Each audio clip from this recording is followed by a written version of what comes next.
रात के 9 बजे पति ऑफिस से घर आया। पत्नी ने आते ही उससे लड़ना शुरू कर दिया क्योंकि वह उसे पसंद नहीं करती थी। पति ने कहा, मुझे खाना तो दे दो, बहुत भूख लगी है। पत्नी बोली, खुद जाकर खा लो, मुझे नींद आ रही है। पति चुपचाप सुनता रहा और पत्नी पूरी रात उससे लड़ती रही। जब सुबह हुई तो पति ने कहा, मुझे नाश्ता तो दे दो। पत्नी ने गुस्से में कहा, मैं तुझसे तंग आ गई हूँ, भगवान करे तू मर जाए। पति कुछ नहीं बोला और चुपचाप ऑफिस चला गया। पत्नी अपने बच्चों को स्कूल से लेकर वापस आ ही रही थी तो उसने देखा घर के सामने भीड़ लगी हुई थी।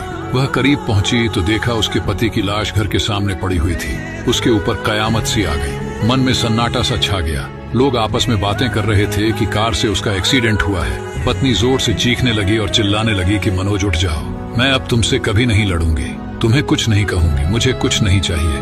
उठो मनोज, तुम्हें भूख लगी थी ना, चलो मैं खाना देती हूँ, मुझे छोड़कर ना जाओ, उठ जाओ। लेकिन मनोज कैसे उठता, इसे तो उसकी बद्दुआ ने मार दिया था।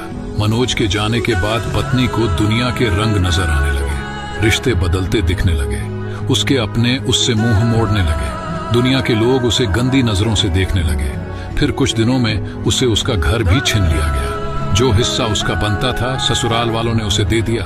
पति के मरने के बाद उसे एहसास हुआ कि पति जैसा भी हो, चाहे पसंद का हो या नापसंद का, लेकिन औरत के सर का ताज होता है।